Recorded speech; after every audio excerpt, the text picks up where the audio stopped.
تو بتاؤ پھر ہمارے کام بغیر اللہ کی طاقت و قدرت کے کیسے ہو سکتے ہیں؟ اللہ کے کیے بغیر کیسے ہو سکتے ہیں؟ اس لیے اللہ فرماتے ہیں افرأیتم الماء الذی تشربون، اے لوگوں یہ بتاؤ جو پانی تم پیتے ہو، جو پانی تم استعمال کرتے ہو، وہ پانی بادلوں سے ہم برساتے ہیں یا تم برساتے ہیں؟ اللہ برساتے ہیں۔ آدمی یہ سمجھتا ہے کہ آسمان کا نظام تو اللہ کے ہاتھ میں ہے، اللہ برساتے ہیں، لیکن زمین کا نظام ہمارے ہاتھ میں ہے۔ زمین کا پانی ہم نکالتے ہیں، بورویل ڈال کر زمین کا پانی ہم نکالتے ہیں؟ نہیں، اللہ فرما رہے ہیں کہ جیسے آسمانوں کا پانی، بادلوں کا پانی ہمارے قبضے قدرت میں ہے، زمین کے اندر جو پانی ہے وہ بھی ہمارے قبضے قدرت میں ہے۔ آپ کے یہاں کیا ہے پتہ نہیں، دیکھو دنیا میں بہت سی جگہوں پر ایسا ہے کہ آدمی بورویل ڈالتا ہے، کنواں کھودتا ہے، لیکن پانی نہیں نکلتا، پانی نہیں نکلتا۔ لوگ کہتے ہیں کہ بورویل فیل ہو گئی، لوگ کہتے ہیں کہ ہماری کوشش فیل ہو گئی۔ اللہ فرما رہے ہیں ان اصبح ماؤکم غورا فمن یأتیکم بماء معین، اے لوگو زمین میں جو پانی ہے، زمین میں جو پانی کے چشمے ہیں، اس پانی کو اگر ہم نیچے کھینچ لیں تو ہے کوئی تم میں طاقتور اس کو نکال کر لائے؟ کہتے ہیں کہ فیل ہوگی محنت۔ اللہ اتنا سمجھا رہے ہیں کہ ساری کائنات کے چلانے والے ہم ہیں، آسمان کی ساری چیزیں ہمارے قبضے قدرت میں ہے، تو زمین کی ساری چیزیں وہ ہمارے قبضے قدرت میں ہیں، ہم جب چاہتے ہیں دیتے ہیں، یہ سب نظام ہمارے ہاتھ میں ہے۔ افرأیتم ما تحرثون، اے لوگوں یہ بتاؤ یہ جو تم کھیتی کرتے ہو، انتم تزرعونہ ام نحن الزارعون، یہ کھیتی کو ہم اگاتے ہیں یا تم اگاتے ہیں؟ کون اگاتے ہیں کھیتی کو؟ کون اگاتے ہیں؟ ایک بار بولو اللہ، اللہ اگاتے ہیں یا ہم اگاتے ہیں؟ اللہ اگاتے ہیں۔ بونے والے کو تو پتہ بھی نہیں ہے کہ کتنے دانے اگیں گے، 100 بوئے 80 اگیں گے، 100 اگیں گے، کون جانتا ہے؟ یہ تو اللہ ہی جانتا ہے، اللہ اگانے والے ہیں۔ اگانے کے بعد اس کھیتی کی حفاظت کرنے والے کون ہیں؟ اللہ ہے۔ ظاہری چیزوں سے، جانور سے تو آدمی بچانے کی کوشش کرتا ہے، لیکن کوئی آسمانی آفت آ جائے تو کھیتی کو بچا سکتے ہو؟ ساری فصلیں تباہ ہو جائیں گی۔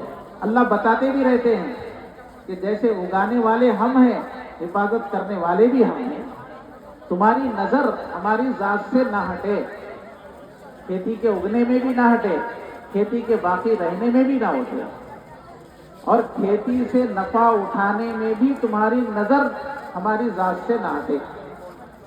جب تک آدمی نفع نہیں اٹھا سکتا جب تک اللہ نہ چاہے، جب تک نفع نہیں اٹھا سکتا جب تک اللہ نہ چاہے۔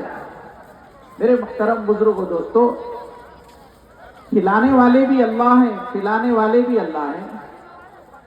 بہت سے لوگ کہتے ہیں کہ 1 ہفتے سے میں کھانا نہیں کھایا، کہتے نہیں بعض لوگ کہ وہ 1 ہفتے سے کھانا نہیں کھایا۔ کیوں نہیں کھایا؟ اللہ نے کھانا بند کر دیا اور کچھ نہیں ہوا۔ یہ تو بیماری ایک بہانہ ہے۔ اللہ جب کسی کے کھانے کو بند کرنا چاہتے ہیں تو بند کر دیتے ہیں، جب کھلانا چاہتے ہیں تو کھلاتے ہیں، اور بتانا یہ چاہتے ہیں کہ میرا بندہ میری طرف متوجہ ہو، اپنے کھلانے والے کو پہچانے، اپنے کھلانے والے کو پہچانے کہ میرا کھانا کیوں بند ہو گیا۔ بعض لوگ ہیں 50 سال 60 سال محنت کرتے ہیں، اب کچھ دولت حاصل ہو جاتی ہے کہ اب اچھا کھائیں گے پیئیں گے، لیکن میٹھے سے پرہیز کرو، فلاں چیز سے پرہیز کرو۔ کھانے بند کر دیے اللہ نے بند کر دیے، اور کوئی بند نہیں کیا، اللہ نے بند کیا۔ لیکن آدمی غور نہیں کرتا اس کے اوپر کہ میں کھانے میں کس کا محتاج ہوں، کھانے میں کس کا محتاج ہوں، آدمی غور نہیں کرتا۔ کھلانے والے اللہ ہیں، پلانے والے اللہ ہیں، سلانے والے بھی اللہ ہیں۔ کون سلاتا ہے؟ ہم سوتے ہیں یا اللہ سلاتے ہیں؟ بعض لوگ کہتے ہیں صبح اٹھ کر کہ رات بھر نیند نہیں آئی۔ ارے کہتے نہیں کہتے ایسے کہنے والے بھی ہیں دنیا میں۔ اللہ بتا رہے ہیں کہ سلانے والے ہم ہیں۔ اب جب نہ سلانے کا فیصلہ کریں تو پھر آدمی سو نہیں سکتا رات میں۔ اٹھانے والے بھی ہم ہیں. بعض لوگ کہتے ہیں کہ ہم کو نیند ایسی آئی کہ ہم تکیے پر پہلے سر رکھے یا نیند پہلے آئی, لیٹے پہلے ہم یا نیند پہلے آئی, پتہ نہیں, ایسی گہری نیند سو گئے. بعض لوگ کہتے ہیں کہ رات بھر نیند نہیں آئی. مولانا یوسف صاحب رحمۃ اللہ علیہ سے ایک مرتبہ حکیم صاحب نے پوچھا, علاج کے لیے آئے تھے, علاج کرنے کے لیے آئے تھے حکیم صاحب, یا حضرت آپ کو نیند کیسے آتی ہے, نیند آ رہی یا نہیں آتی؟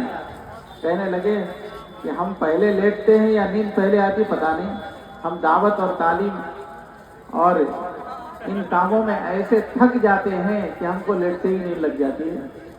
اللہ سلاتے ہیں, اللہ سلانے والے ہیں. ایک مرتبہ ایک بڑے مالدار مہمان آئے نظام الدین مرکز, مولانا یوسف صاحب رحمۃ اللہ علیہ نے اپنی چارپائی پیش کی سونے کے لیے کہ اس پہ آرام کر لیں حضرات.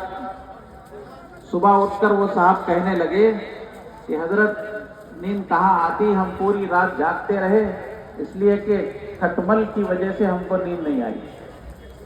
حضرت نے فرمایا کہ آج ہم کو پتا چلا کہ ہماری چارپائی میں کھٹمل ہے, ورنہ تو ہم سو جاتے ہیں. اللہ ہم کو ایسے سلاتے ہیں.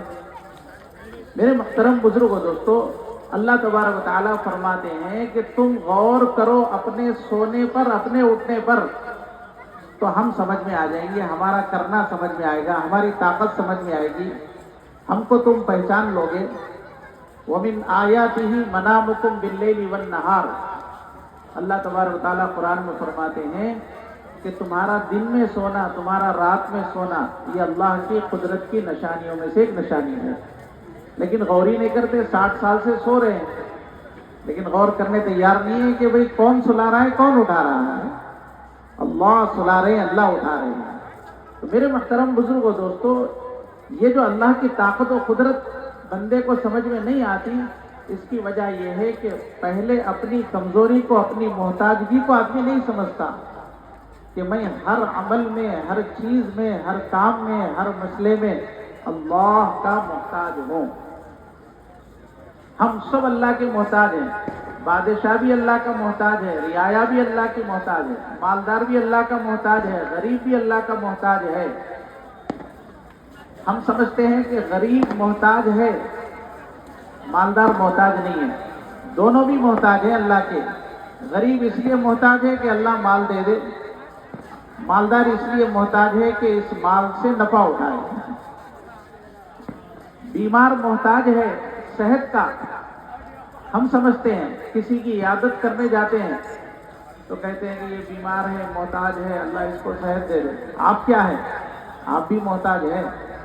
کس کے محتاج ہیں؟ صحت کے باقی رکھنے میں محتاج ہیں.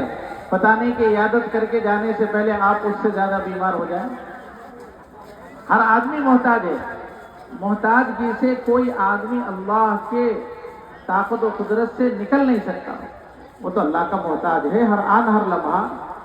جب محتاجگی سمجھ میں آتی ہے تو اللہ کی طاقت و قدرت سمجھ میں آتی ہے کہ اللہ کرنے والے. اللہ نے فرمایا قرآن میں, یا ایھا الناس انتم الفقراء, اے لوگو تم سب کے سب محتاج ہو, تم سب کے سب فقیر ہو, تم سب کے سب اللہ کے در کے بھکاری ہو.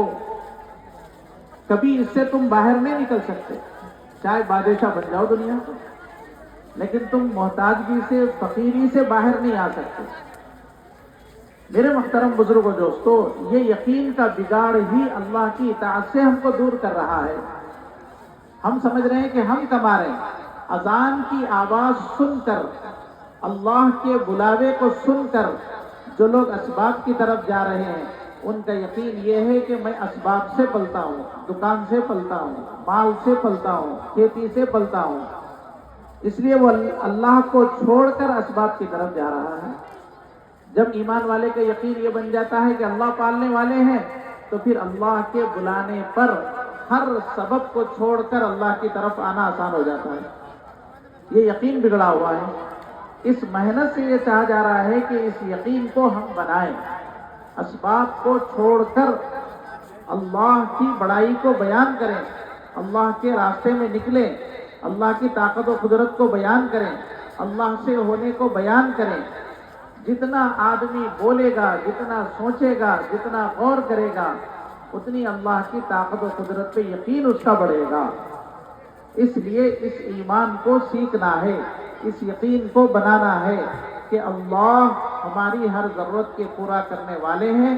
ہر ضرورت میں ہم اللہ کے محتاج ہیں. ہر مسئلے کے حل کرنے والے اللہ ہیں اور ہر مسئلے کے حل کرنے میں ہم اللہ کے محتاج ہیں. ساری کائنات سارے اسباب سے، سارے نقشوں سے نظر ہٹے اور اللہ کی ذات پر جم جائے، یہ ایمان کا تقاضا ہے. اس ایمان کو سیکھنا ہے. اللہ کے نبی صلی اللہ علیہ وسلم نے فرمایا الایمان بضع و سبعون شعبۃ اعلاها قول لا الہ الا اللہ، کہ ایمان کی 70 سے زیادہ شاخیں ہیں اور سب سے اعلیٰ شاخ یہ ہے کہ ایک ایمان والا محنت کرتے کرتے، یہ دعوت کی محنت کا خلاصہ یہ ہے کہ اس محنت کو کرتے کرتے اور اللہ کی طاقت و قدرت کی دعوت دیتے دیتے اس مقام پر پہنچ جائے کہ ایک ایمان والے کی نظر دنیا کے سارے نقشوں سے، ساری نفع اور نقصان کی شکلوں سے ہٹ کر اللہ کی ذات پر جم جائے کہ میری ضرورتوں کے پورا کرنے والے اللہ ہیں.